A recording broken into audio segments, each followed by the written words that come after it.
여러분 안녕하십니까? KBC 8시 뉴스 시작합니다.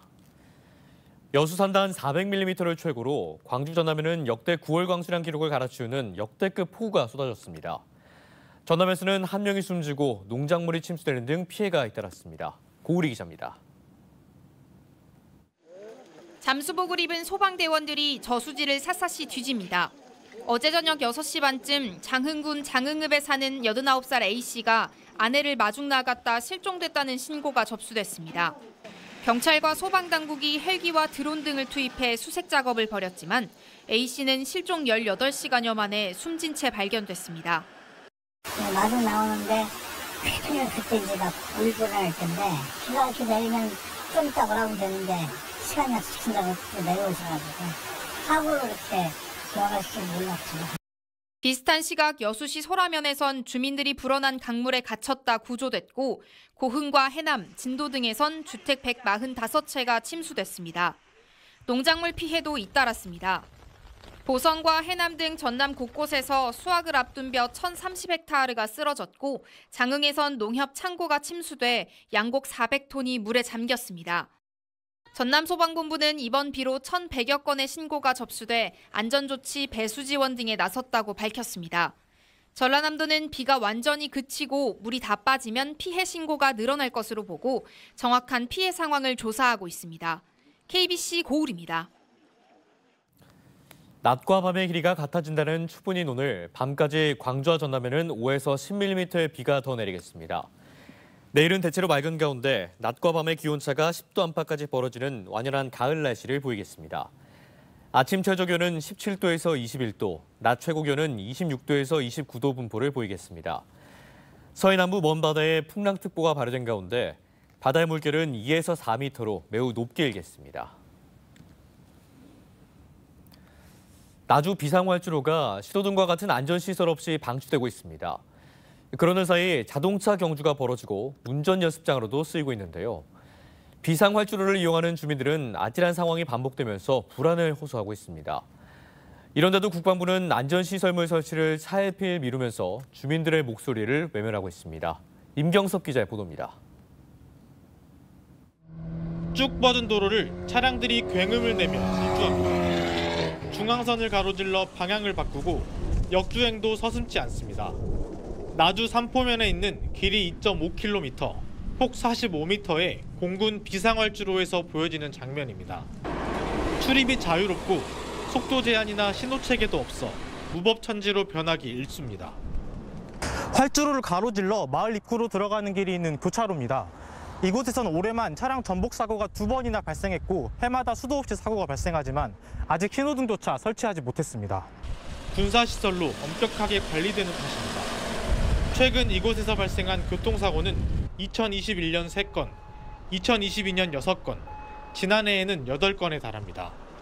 비상활주로를 통해 논밭으로 이동하는 마을 주민들은 반복되는 사고에 늘 걱정이 많습니다. 경운기 사고도 한번 나고 자전거 사고도 한번 났습니다만은 밤이면 아주 사고 꾸덕이고 더군다나 이 젊은이들이 보면 차 경주하면서 사고는 다 냈고 주민들의 피해가 커지자 나주시는 지난 4월 국방부에 교통안전시설물 설치와 함께 비상활주로 지정 해제를 요청했습니다. 하지만 국방부는 주민들의 목소리를 외면했습니다. 도로면 나주시가 다 할 수 있는데 비상활주로이기 때문에 이런 걸 좀 설치해주라. 우리가 계속 요구하기도 하고 또 돈이 없다고 막 많이 안 해주면 저희들이 반짝반짝한 거 이런 거 설치도 하고 그랬어요. 비상활주로 관리가 제대로 되지 않으면서 주민 피해가 잇따르고 있지만 국방부의 무책임한 대응으로 주민들의 안전은 벼랑 끝에 내몰리고 있습니다. KBC 임경섭입니다. 어제 여수 산단의 산재 피해자가 일용직과 하청 노동자들이 대부분이라는 소식 전해드렸는데요. 이 같은 사고가 잇따르고 있지만 원청업체는 그 흔한 사과조차 없습니다. 누구도 책임을 지지 않고 있다는 건데요. 산재 사고 예방을 위해 제정된 중대재해처벌법이 시행 3년째를 맞았지만 현장에서는 솜방망이 처벌이 이어지고 있습니다. 조경원 기자가 취재했습니다. 지난달 초 여수산단 일용직 노동자 이모 씨가 휴게실에서 쓸쓸히 숨졌지만 하청업체나 원청업체 책임자들은 모두 모르쇠로 일관했습니다. 대표한테 전화를 드려서 왜 안 오셨냐고, 이게 와야 되는 거 아니냐고 그랬더니 자꾸 원청 회사 그 성함을 좀 달라 전화번호하고. 그러니까 거기하고는 전혀 상관없다는 식이고. 일하다가 죽지 않을 권리를 위해 만들어진 중대재해처벌법. 법 시행 2년이 지났지만 여수산단에서 사고는 끊이지 않았습니다. 지난해 여수산단에서 발생한 산업재해 사고는 632건으로 5년 전에 비하면 여전히 많은 수치입니다. 올해도 여수산단에서 노동자 3명이 사망하고 6명이 다치는 등 재해가 반복됐습니다. 산재 이런 사고에서 하인리 법칙이라는 게 있잖아요. 적은 사고 자꾸 일어나면 큰 폭발 사고가 일어날까 봐 그런 게 걱정되는 거죠. 중대재해처벌법이 시행된 뒤 광주와 전남에서 사업주나 경영 책임자가 실제 처벌받은 사례는 없었습니다. 2년 전 8명의 사상자를 낸 여수산단 여천 NCC 폭발 사고는 광주 전남에서 중대재해처벌법 첫 적용 사례로 주목받았지만 대표 2명 모두 혐의 없음으로 수사가 종결됐습니다. 광양 현대스틸산업 노동자 사망 사고는 중처법 위반으로 재판에 넘겨진 지역 첫 사례였는데 사업주는 예측하기 힘든 사고였다고 항변하고 있습니다. 최근 노동자가 사망한 금호 TNL에선 사측이 유족의 합의를 종용하고 있다는 주장도 제기됐습니다. 사람은 목숨을 잃는데 이 책임이 다 하청에 있다 보니까 원청은 전혀 책임을 지지 않은 거예요. 근데 실제 현장은 원청이 다 관리하고 책임지고 일도 맡기고 이러는 거잖아요. 원청이 안전 예방이나 피해 회복보다 처벌 회피에만 급급하다는 비판이 나오는 이유입니다. 특히 고용노동부는 중대재해에 대한 기업의 자율 규제를 강조하고 있는데 규제가 잘 작동하고 있는지 확인하기 어렵습니다.